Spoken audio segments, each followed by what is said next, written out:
안녕하세요. 연천군 청소년 육성재단 유중원입니다. 이번 시간은 청소년 지도사 면접 특강 청소년 활동과 몰입에 대해서 같이 한번 살펴보고자 합니다. 목차입니다. 첫 번째로 몰입이 뭘까요? 두 번째로 몰입의 조건, 세 번째로 청소년 활동, 우리 앞서 살펴보기는 했지만 청소년 활동과 몰입의 관계를 이야기하는 것이므로 청소년 활동에 대해서 잠깐 알아보고요. 다시 마지막으로 실제 청소년 지도사 면접에선 어떻게 답해야 되는지를 살펴보도록 하겠습니다.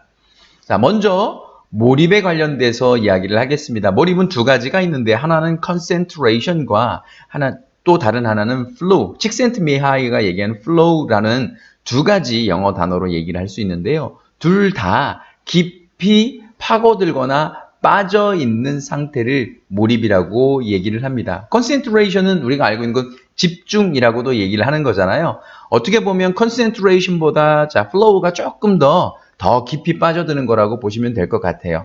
먼저 concentration부터 살펴보도록 할게요. 보통 몰입도라고 한다면 얼마나 사람들이 흥미를 가지면서 집중할 수 있는가를 의미하는데, 자, 여기서 밑에는 어떤 책 읽는 거에 대해서 잠깐 얘기를 조금 했는데요. 우리 책에 깊이 빠져들어서 책을 열심히 읽는다, 이거를 몰입한다, 집중한다라고 얘기를 하잖아요. 자, 여기서 너무 깊이 빠져 있으면 우리가 뭐라고 얘기를 하죠? 과몰입이라고 얘기를 하잖아요. 자, 요렇게 요 정도로 이해를 좀 해주시면 될 것 같고요. 두 번째는 flow. 자, 요것도 몰입이라고 얘기를 하는데, 칙센트미하이는 자, 몰입을 머릿속의 생각과 목표, 행동 등 모든 정신이 하나로 통일되어 있는 상태, 요런 상태를 몰입이라고 얘기를 해요. 다시 얘기하자면 빠져있는 상태를 몰입이라고 얘기를 한다는 거죠. 몰입은 시간이 흘러가는 것을 완전히 잃어버릴 수 있게 해주며 무아지경의 경지에 빠진 채로 자신의 정신적인 역량을 몰입의 대상에 100% 쏘아부을 수 있는 그런 상태를 flow, 몰입이라고 이야기를 합니다. 자, 그렇다면 몰입은 어떤 조건에서 몰입이 일어날까요? 자, 가장 중요한 게 여기 빨간색으로 표시되어져 있는 요거예요. 개인의 역량과 과업의 난이도가 적절하게 조화를 이루어야지만 그게 가능하다라는 얘기예요. 즉, 개인의 역량에 충분히 뒷받침이 되어 있어야 하고 과업의 난이도는 너무 어렵지도 너무 쉽지도 않도록 적절하게 맞추어져 있어야 한다는 얘기입니다. 자, 개인의 역량이 낮은데 난이도가 너무 높으면 자포자기하게 되잖아요. 근데 개인의 역량이 높아요. 근데 이 과제의 난이도가 너무 낮아요. 그러면 너무 심심하고 재미가 없잖아요. 그렇죠? 주의가 쉽게 산만해지게 되고요. 개인의 역량이 낮고 난이도도 낮아요. 그러면 배움과 시행착오의 과정이 생기게 되겠죠. 이건 나쁘다 좋다라고 얘기할 수 있는 건 아니고요. 어떤 몰입의 상태에 이르게 되려면 조금 더 실력을 쌓는 것, 그리고 난이도를 조금씩 높여가는 것, 이런 것들이 좀 필요하지 않을까 생각돼요. 마지막으로 개인의 역량도 높고 난이도도 높은 경우, 이게 가장 바람직한 상태인데요.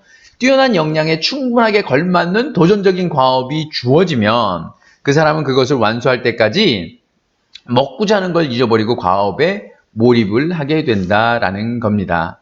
이때 이 사람은 자기 자신을 완전히 잊어버린 채로 평소에 110%, 120%의 역량까지 이끌어내면서 결과적으로는 아주 괄목할 만한 성과를 올리는 결과를 낼 수도 있습니다. 청소년 활동은 여러분들이 다 아시다시피 수련활동, 교류활동, 문화활동을 얘기를 하는데 청소년 기본법과 청소년 활동진흥법에 나와 있음을 다시 한번 강조드립니다. 자, 마지막으로 질문이 이거죠. 청소년 활동이 몰입 효과를 높이기 위해서는 어떤 노력을 해야 되는가? 청소년 활동에서 청소년들이 몰입을 하도록 도와줘야 된다는 내용이잖아요. 제일 첫 번째 조건은 청소년들이 자율의지에 따라서 자신이 원하는 의지에 따라서 활동에 참여할 수 있도록 먼저 만들어줘야 되고요. 그 다음에 두 번째가 뭐냐면 청소년의 수준에 맞게 정말 알맞는 수준의 그런 활동을 제시를 해줘야 된다는 얘기예요. 수준이 낮으면 그거에 맞는, 그거보다 약간 높은 그런 수준의 활동을 제공해줘야 되고, 수준이 높으면 그거에 맞는, 또 그거보다 조금 더 높은 수준의 활동을 제공해 주어야 할 겁니다.